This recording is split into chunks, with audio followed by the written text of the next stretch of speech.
Well, I left the window open last night in the van. And I left the van open. It's a good advert, isn't it? Well, we're starting a new project this morning, and like it wasn't raining. And young Grant from Thornbury over there in Bristol has decided that he wants to come along and give me a hand, so that'll be handy. Where you been? All over the place. So he's arrived. Grant from GM Landscapes and Design in Thornbury. He got here eventually. Morning! He eventually got here, and now he's got out to get his vape. There he is. Morning.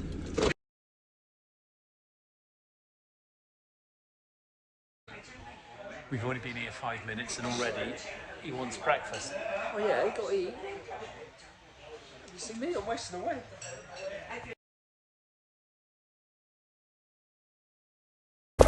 Go on then. Right, okay, we're back now. New project at last. We've got a cameraman, only for the day. There's his hand. Come and have a look what we're doing. If you have a look to the left, you can see the Egyptian limestone. 30 mil, 3cm. Just come through here now, have a look at this. So, this project, we're going to be landscaping. We've got to turn around so you can hear me. Landscaping in this part. So we're going to have a decked area in here, like a circular decked area, and down right through here at the back, we're going to be laying that Egyptian limestone. And it's big, it's heavy, but I've got the right man on the job, and his name's me. And me. There you are. Well, I've made a real impressive start at the moment. You can see how much I've dug out, and Grant's decided to do a little bit now. But what we're going to do, we're going to get it out on time lapse now. Bit of time lapse.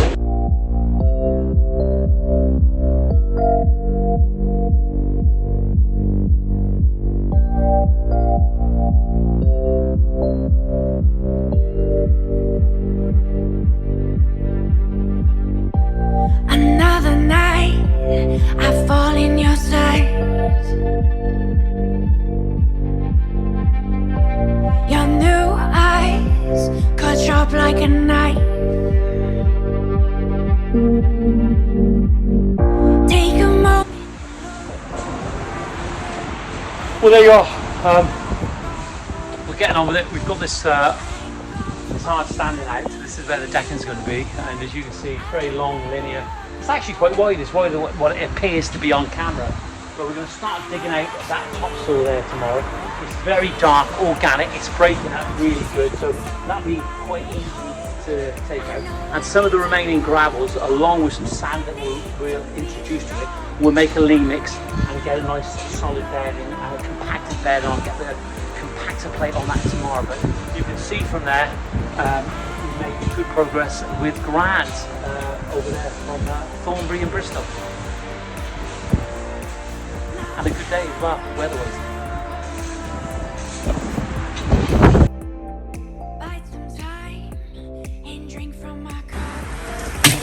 All right, Grant, what do you reckon? You're coming out with me for the day. How have we got on? Yeah, alright. What's it going? Not bad, is it? No. We were saying it would have been a lot better if we could have got a digger in here. Yeah.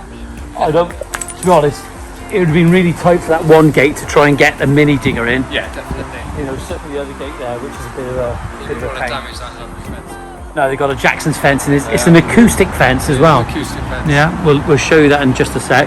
And we don't want to damage that, so if you think there's going to be 30 odd square meters going to go down in here, and we've nearly prepared, we've got away all the spoil, and nearly prepared the base to take our slabs. You know, in theory, we're only hours, maybe half a day off from laying slabs, aren't we? I'd say you are, yeah. Yeah. The only thing is I haven't got a good slab layer from Bristol coming out me, like, so. Not for the rest of the week. So there we are, Grant. We've got the limestone slab on out, 30 mil. So that's 300, aren't they? They're nice. Yeah. Like that. Is that nice? You like that? I like that. Yeah, I like that a lot. And so there's 4 sizes: 2x1, 1x1, 3x2. Yeah, they're nice, aren't they? Yeah. Gonna have to think about touching these because with these, Yeah. when we touch it, they Getting do get dirty dirty. fingers. Yeah. And it's what a grading system we actually used for that I'd pre-seal them. when they're laid. Yeah. Or now. I'd lay them, seal them, then grout it. Yeah, definitely. So so we don't get any bleeding in the side. Oh yeah, and put any staining on. Yeah, definitely. Yeah, Well, I think that. Yeah, definitely with those. have to give Bob at Lithofin a ring. Yeah. Bob. Yeah. Come on, Bob.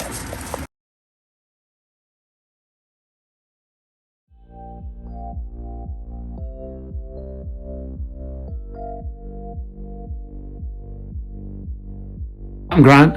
I got bit by Rocco. Did I? Hey! Look, you put blood all over the floor. Let's have a look. I told you. I fall in your sight. Saturday afternoon on Radio 2. Listen live. Eyes cut sharp like a knife. Here we are. We're back on the project. We've got to dig out that area this morning. We've just got to go lower. There's no ifs or buts about it. We've got to get that soil out. It's very dark, rich organic soil, which would be good for planting. We're going to try and keep that and put that to one side. And we're going to try and make some sense of that part of the garden now today.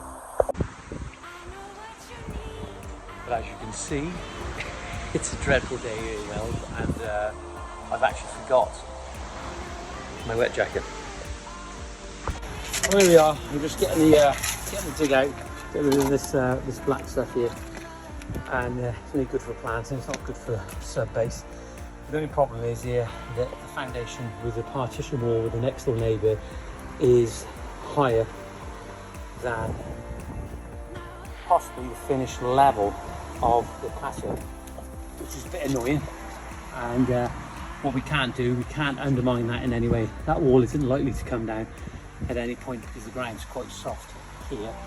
So what we've got to think about is that we're going to have to bring the patio a little bit back from that and use planting pockets on the end of it, because it's a long vista coming all the way down, and that will soften up. But also, instead of paving this whole area here, by putting the planting pockets, it'll have somewhere for the water to permeate down into the ground naturally, if that makes sense. Well, what we got here is this soil. Apparently this was a pub years ago, and on the one part of this building was it's over 300 years old. They put an extension, so I suggest they probably had a big planting area, big garden. And if you look at this soil is very dark, and I would say that what they've been doing for a number of years, they've been tipping the anthracite or the ash from the fire into this part of the garden. And that's why it's so dark, and hence that's why my hands are so black. Well, this is when things start changing, when you start getting your sand, and this is sharp sand, but it's not as sharp as sometimes as what I'd like to have it. It's not like it used to be years ago. And certainly what I was going to say is that in one respect it's good, but sand becomes, obviously this time of the year, it's a lot more damper when you pick it up, so you've got to make sure you don't put too much water in it, because it just end up biscuit-like, and it'll just soak up all the moisture, and that's not good. You need compressive strength, and you do that by reducing the amounts of water in. So here we are, starting to get the slabs in now.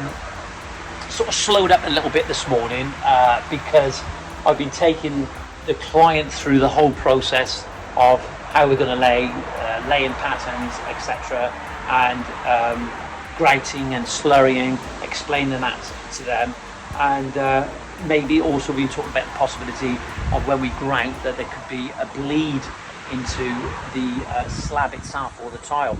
This is an Egyptian limestone 3cm. This is the 3x2. But I've been talking to Kieran at Bal. I'm going to speak to Dave Rowley at some point as well. But I've been speaking to Bob of Lithofin, and he knows the company that supplied these. They're going to, I'm going to be speaking to them. But what Bob was saying is that even if you were to pre-seal with a water-based sealer to stop any potential bleeding, there's still a possibility of trapping moisture in. It's the moisture that is detrimental to the grout, because this is the only pocket where anything can escape from. So we have to consider that.